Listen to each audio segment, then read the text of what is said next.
നഗരസഭാ ബസ് സ്റ്റാൻഡിൽ ദിവസങ്ങളായി ശുചിമുറികൾ അടഞ്ഞുകിടക്കുന്നു. ദിവസവും ആയിരക്കണക്കിന് യാത്രക്കാരും ബസ് ജീവനക്കാരും കെട്ടിടത്തിലെ വ്യാപാരികളും ആശ്രയിക്കുന്ന ശുചിമുറികളാണ് പൂട്ടിക്കിടക്കുന്നത്. ഒറ്റപ്പാലം നഗരസഭാ ബസ് സ്റ്റാൻഡിൽ 3 ദിവസമായി ശുചിമുറികൾ അടഞ്ഞുകിടക്കുന്നു. ദിവസവും ആയിരക്കണക്കിന് യാത്രക്കാരും ബസ് ജീവനക്കാരും കെട്ടിടത്തിലെ വ്യാപാരികളും ആശ്രയിക്കുന്ന ശുചിമുറികളാണ് അടഞ്ഞുകിടക്കുന്നത്. ശുചിമുറികളിലെ മാലിന്യ പൈപ്പ് അടഞ്ഞതാണ് പ്രതിസന്ധിക്ക് കാരണം. പ്രശ്നം പരിഹരിക്കാൻ നടപടി തുടങ്ങിയിട്ടുണ്ട്. ശുചിമുറികളിലേക്കുള്ള പ്രധാന ഗേറ്റിൽ ബോർഡ് എഴുതി തൂക്കിയിരിക്കുകയാണ്. 8 ശുചിമുറികളുള്ള സമുച്ചയത്തിലാണ് ഒന്നുപോലും ഉപയോഗിക്കാൻ കഴിയാത്തത്.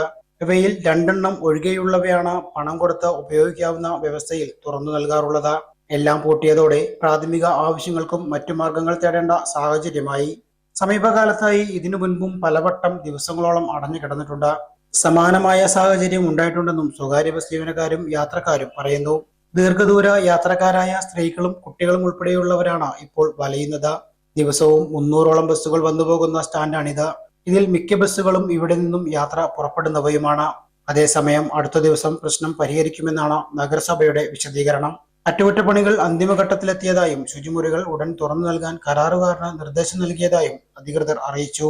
അതേസമയം പ്രശ്നം ശാശ്വതമായി പരിഹരിച്ച് ഇടയ്ക്കിടെ ശുചിമുറികൾ പൂട്ടിയിടുന്ന സാഹചര്യം ഒഴിവാക്കണമെന്നാണ് യാത്രക്കാരുടെയും ബസ് ജീവനക്കാരുടെയും ആവശ്യം.